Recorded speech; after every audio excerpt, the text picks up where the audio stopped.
Thanks for tuning in to Simplifying Cyber. I'm Aaron Pritz. And I'm Cody Rivers. And today we're here with Grace Chi, co-founder and COO of PulseDive. Welcome to the show, Grace. Thanks for having me. Awesome. Well, we were lucky enough to meet each other at Cyber Marketing Con in, where were we? Philadelphia, Pittsburgh. Yep, Philadelphia. You know, in December, which is the best time to be in Philadelphia. Just kidding. Beautiful.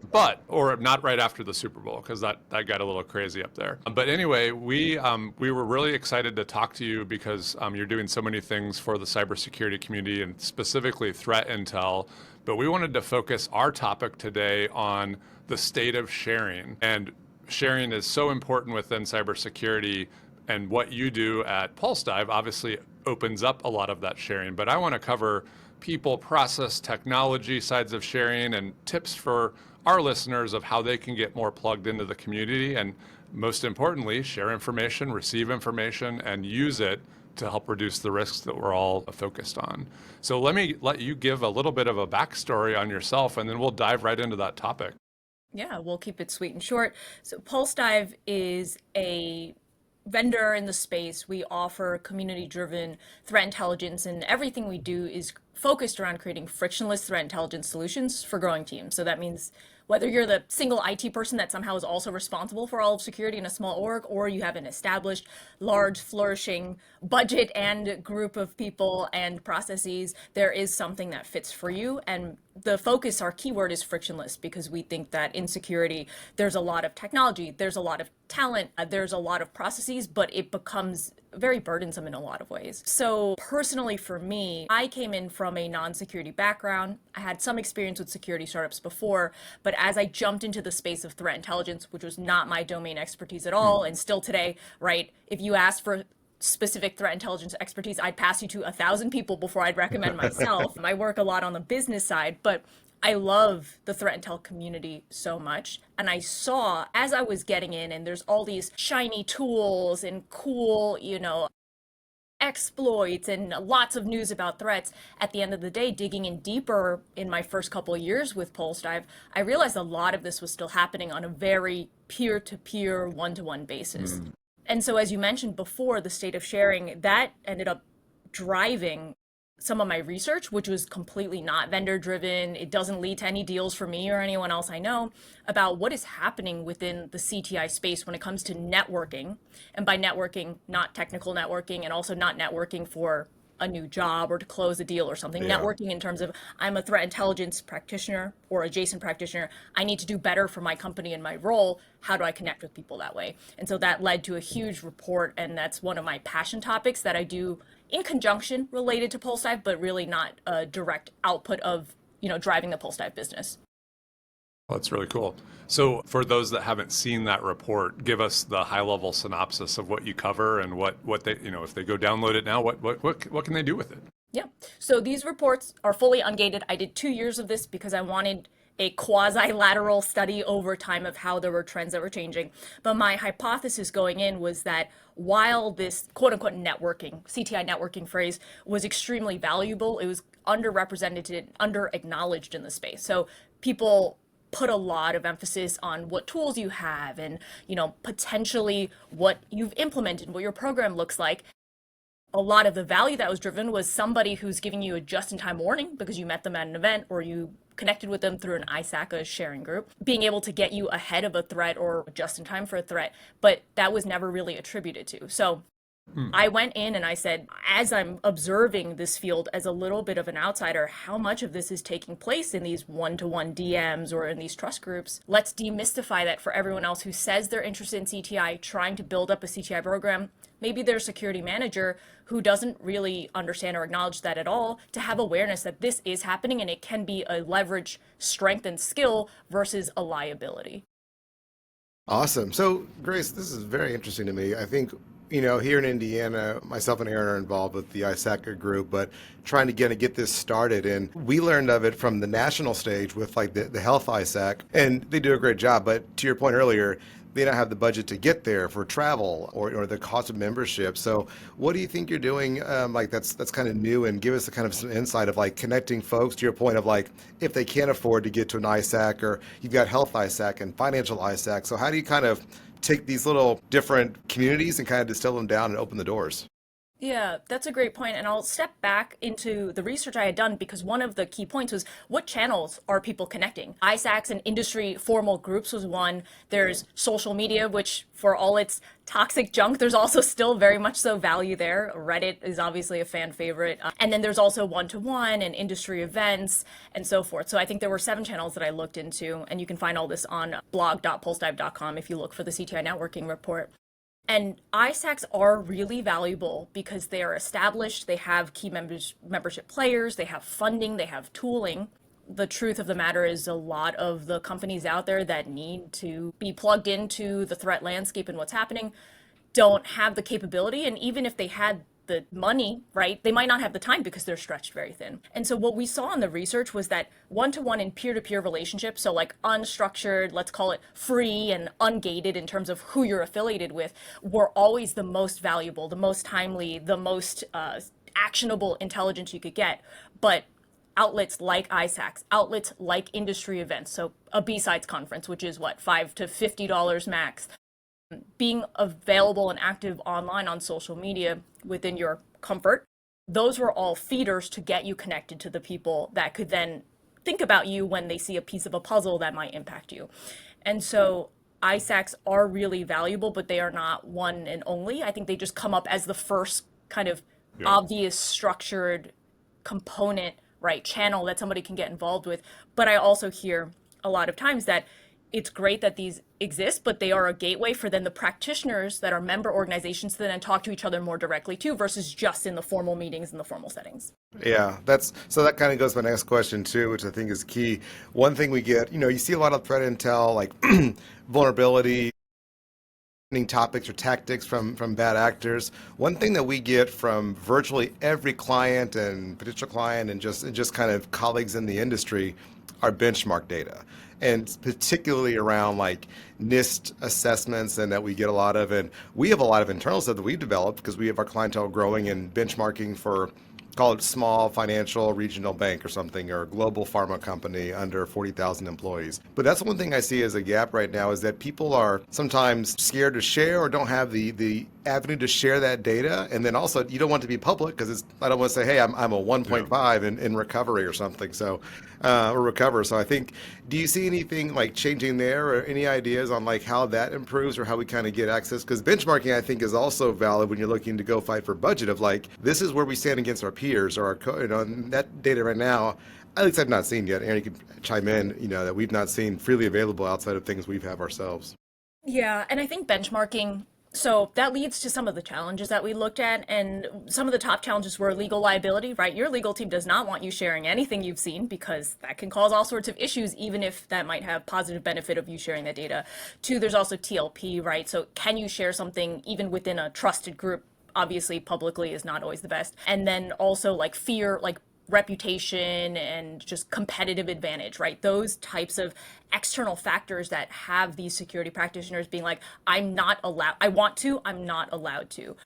Unfortunately, I think the truth about benchmarking is with any sample size, a lot of data is not there. And where I'm witnessing in my research, it's more of an intuitive, like, have you guys seen this? I'm witnessing this issue. Are you also getting this? And I will not name any names, but recently I had a lot of people reaching out to me because I do love connecting people for the sake of them helping each other in their roles, being like, we got an alert from this vendor that, one of our clients are compromised and we have no idea, there's no details. Help me because this is becoming an incident for our client, but we don't even know what the validity is, right? And so I can bring them saying, oh, I know that you have a shared vendor, or hey, I know somebody who used to work there, help paint a picture. And so unfortunately, this is a very anecdotal point by point and not a large benchmark. But when it comes to these moments where there is a fire, how much you know somebody or can get connected to someone to give you pieces of the picture so you're not scrambling to write a full RFI and doing research or using ChatGPT to make up some sort of essay for you is really important, because timeliness is so key in all of these events. Awesome. Grace, do you have any, obviously being so close to threat intel, even though I think you described yourself, you're not a threat analyst and you came from more the business side, but you probably have come across a lot of stories of like how threat intel saved the day or prevented something. So do you have like a marquee story that you like to tell about that would maybe encourage those that are maybe starting to build their threat intel program or they're not quite there yet? We had a workshop. So there's a few quotes, and I like quoting the customers and the users versus like our own stories Sure. because I just feel like it's way more interesting, right? There was a workshop that we had delivered. It was about, and you would love this, connecting threat intelligence and risk because the different audiences, same type of shared outcomes, a lot of overlap, but not in how things are executed. And I found this really great example of threat intelligence people being successful in a Reddit thread. And they were saying, when risk was coming to ask me about, what policies, what processes, what structures, how to react to certain threats on the risk register that are coming, they were helping define that. So at a process level, having threat intelligence become this trusted advisor to help translate, right? Because threat researchers, threat intel analysts are very analytical, they can process, they can communicate well, is great from the program level. On a very discrete, granular level, there are times where somebody who's working in a threat intel hat, maybe they're in a SOC, maybe they're dedicated threat intel in a team. I have some of these vignettes as well in my report. They'll say, I got an alert over the weekend that some compromised network was related to our environment. And so I sent that over and I became the conduit of all these other sources that were providing granular raw data to the incident response team. And so this is a way in which you have this awareness, this almost like presence in the market of peers that they can reach out to you as an Intel analyst, Intel practitioner to then help be a channel to communicate information to the right team members at critical moments in time. Great. All right, Grace, I'd like to pivot to, at Reveal Risk, we do a lot of process-oriented work, and I feel like we're big supporters of tech, but tech without process sometimes can result in more risk and more complications. So we spend a lot of time building and improving processes that make tech and cyber work better. So would like to talk about that specific to threat intel and threat intel programs. How does the role of process come into play? Where have you seen examples where lack of process can make for not a good program result, and maybe those that have invested in it, how do you invest in it if you're an early program adopter?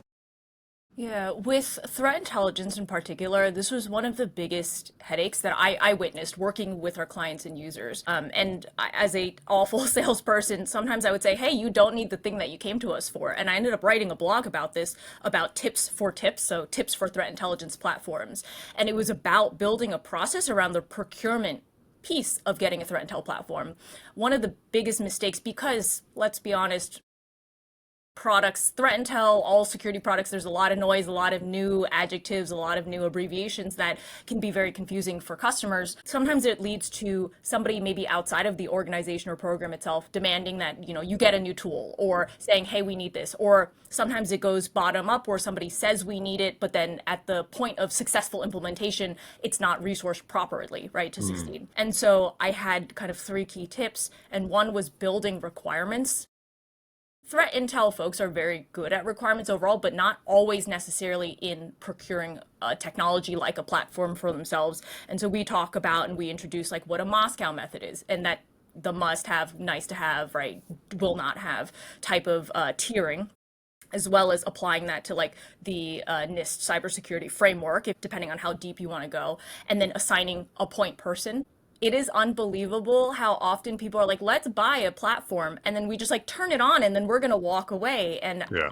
I say all the time, if you're not curating the data, if you don't have some sort of automation feeding unique internal telemetry or feeds, and then you're commenting and manipulating that data for your benefit and pulling that out, you don't need a platform. I would love the paycheck if you need, I would love it if you wanted to procure either way to check a box, but you don't need this. You could do just as well with feeds and APIs, automation in other ways.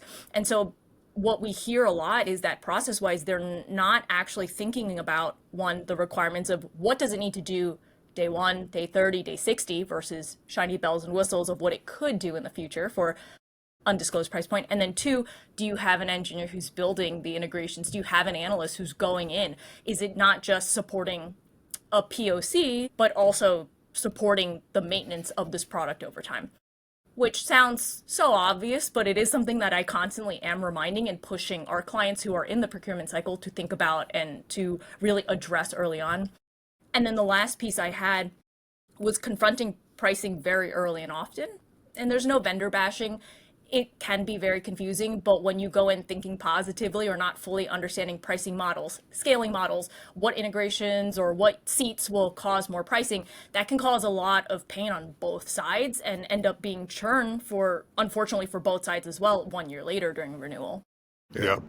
What you said really resonates on the buying tools and then walking away. And I've had conversations over the years of what drives that mentality. I think there's something in the reward system within an IT of how IT projects are awarded. And the word project doesn't necessarily imply the ongoing care and feeding and support and building it to scale. So I think part of it is a lot of us came up in IT and delivery and project execution, and there was always a new initiative each year, and it was easy to neglect last year's initiative. So I think same thing with threat intel programs, GRC programs, you got to plan past the launch. Because usually that's not, the launch isn't where the value is. That's usually like base MVP capabilities. And like you mentioned, integrations, use cases, who's going to consume the data. All of that is process work that's not going to come from any vendor out of a box, that there's no magic. And you can find people that have done it before and get those people. But on the flip side, like don't expect, because it's going to be a big letdown that the tool is going to automatically do everything that a 3-year-old program or a 5-year-old program would have been used out of that tool. Yeah. Exactly. And I think there's a lot of like what is it called? Eating with your eyes and not with your stomach necessarily, where you have the budget, but maybe not the time and energy to support. So at the end of the year, you don't have that ROI and fingers are being pointed. So you're in a defensive position. And that's the last thing we would want for any of our customers. And the other piece as well is being able to see, like, being able to say that this is the product that we need that's going to deliver XYZ immediately and over time too.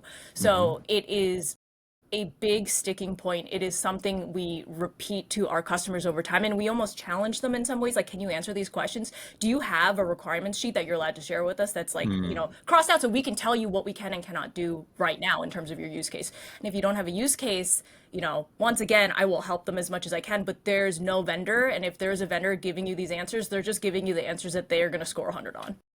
Yep. Yeah, Grace, thinking too. So I love to give out tips to our listeners and kind of like, if I have nothing now, what's my next 3 steps? And so thinking from like a break into 3 phases of like gather, review, and action, right? New program, new CISO, new person in security. We don't have a threat intel program yet. What are some like, here's 3 steps or kind of, the first like 90 days I'd look into of setting up a threat intel program, or even just to your point, I've got all these feeds. How do I gather, review, and action threat intel? Yeah, and this is a challenge that even as a vendor I've faced, where I've gone to clients being like, I will give you a year of feed for free. Can you just one-to-one benchmark? We talked about benchmarking. Tell me what we tell us what our false positives, tell us what our false negatives are. And there's just no capacity. We've gone out and said, we'll give it to you. Can you do this?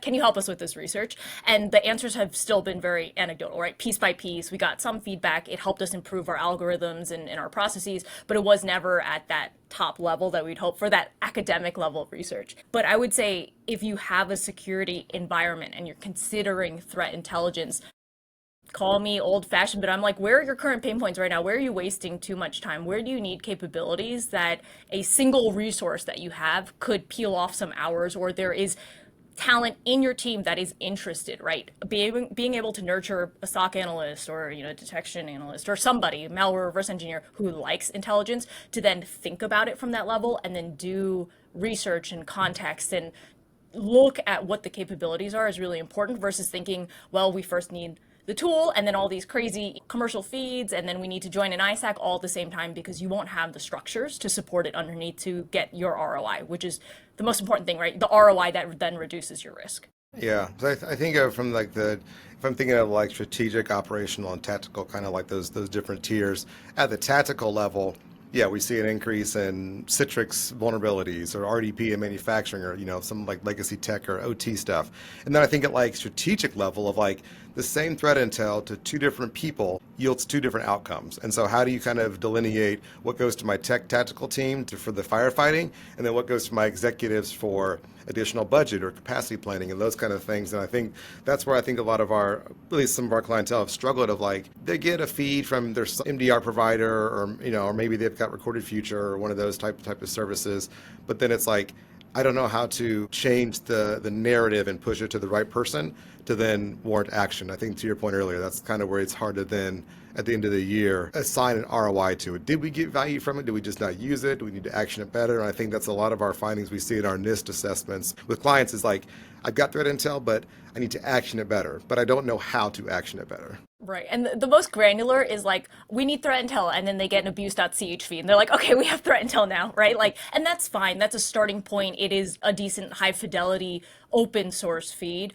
But where I do see a huge gap, and it really takes a special type of advocate in the organization and leadership support, is being able to speak to that risk and executive team. I think the tactical support and the even operational level intelligence, there is good groundwork there, but when it comes to even the intel cycle, right, of collection and processing and analysis is strong. Communication, I have my thoughts about it. I think it falls apart in a lot of ways, and then getting the feedback, right? So communicating findings in the right format to these different levels of teams, and then actually pulling in the feedback from the board, from the CISO, from the CEO, right, about risks, what they're looking for, and then how to bring that back through the cycle again, is something that's come through a lot of maturation, I would say, as just an area of focus even in the last 5 years.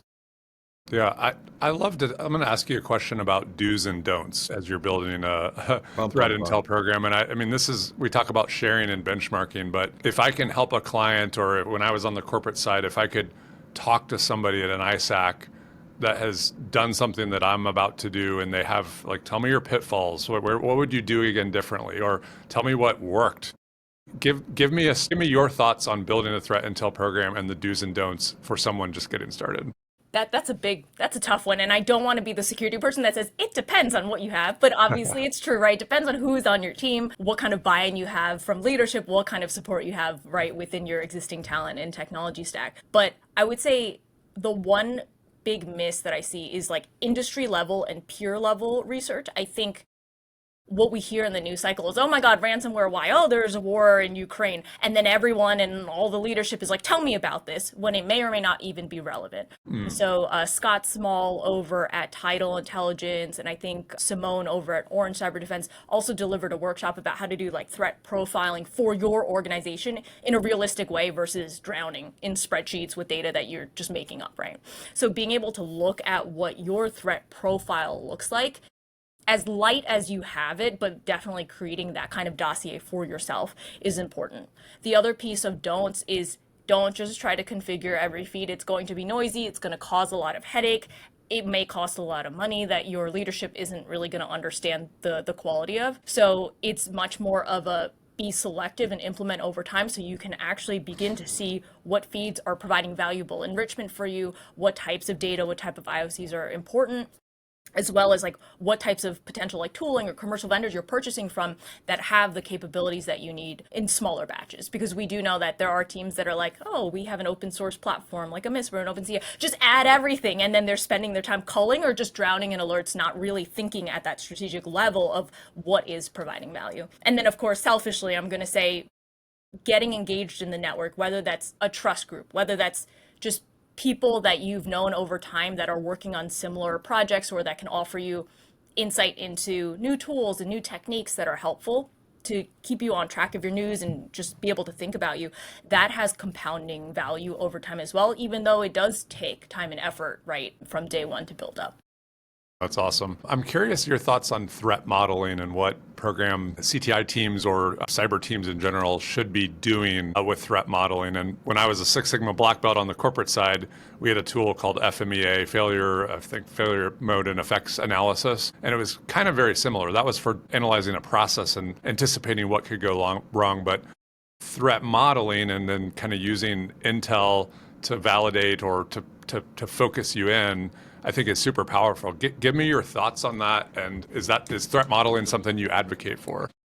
So I will say that, is it in theory something I advocate for? Obviously, there are threat models out there, but I think somewhere where I do see the pitfall is I see assessments from certain vendors being like, oh, MITRE attack, right? We prevented 100%. Therefore, we are winning as a vendor. And I think that's the mistake where, let's say you've modeled something out and you have detections that fit what is already known. Unfortunately, it gives you a false sense of security in a way, and it becomes a sales tactic. So I would pass it off to someone much smarter to myself to say, hey, use this specific tool set or this specific GitHub repo to guide you. But I'm not anti. It just, I think that in a lot of ways, it becomes convoluted with sales processes, like a lot. And I think threat model is to model something, you have to know it. Whereas threat intel, you could be learning something that's a 0-day or an unknown.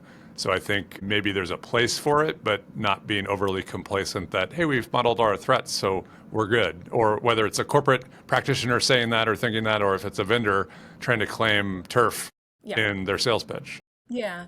And I think the other piece that this reminds me of is like the do's and don'ts. When I talk to or just witness, right, conversations, discourse online, a lot of threat intelligence conversations used to be about external stuff. Like, what can I buy externally? What can I get extra? What tool can I add? And not enough time and effort was focused on internally. How much data can you track? What can you learn? What have you observed? How do you structure that into intelligence in its own right that is then enriched by, right, external sources? So I do think that that's another piece where having a threat profile, being able to understand your threat model, being able to understand, your risk appetite related to threat intelligence is important, where we need to not only look outwards, but make sure that the internal stuff, which is really valuable, that no one, right, will be able to just sell to you in a feed, in a CSV or six taxi format, will be able to compound, right, force multiply any tool, any process, any person you hire on top. Awesome. Yeah, I think so. Grace, this has been phenomenal conversation. We like to always kind of, at the end, end with like a fun fact or something about a fun story. So for those out there who never met, so most people have never met you before on our podcast until today, what is a fun Grace fact that someone may not know off the street? It could be history, it could be a fun talent. But is this a reveal? Is this going to be some intel on Grace that the community doesn't know? My goodness. There's some intel that's more I've shared before in the past, even if they don't know me, but this one is fun and I don't talk about that much. I do have some watercolor illustrations published in an art history textbook. Oh, that's pretty neat. How long have you been painting? My whole life. I think back in the day, I was learning piano and I hated it. And my mom, being so smart, she was like, that's okay. You don't have to do this, because I was dragging my feet every day. And she's then pick something else you want to do. And I said art. And then I think because as a child I picked it, I kept with it much better than being told, right? That idea of choosing to do something versus being forced to do something. And so ever since then, I would just take so many art courses. I still practice. I take commissions once in a while, but it's more just for fun. It's just a way to get away from the screen. That's awesome. Well, very, very cool fact. Now we're going to have to do recon to find a piece, and maybe we'll land that in the post cover of this podcast. So if we can find it. Maybe I'll share something with you. We'll see. Oh, there we go. A little intel. First, see if we can find it. That would be the security answer. And then if we fail, if our pen test does not work on whatever the public domain this is, then we'll ask it for you. Okay, perfect. Awesome. Well, Grace, this has been an awesome conversation. Really appreciate you coming on to share with our community and talking about sharing and intelligence. So I really wish you best of luck and appreciate your time. Yeah, thanks so much for having me, Agon. Have a good week.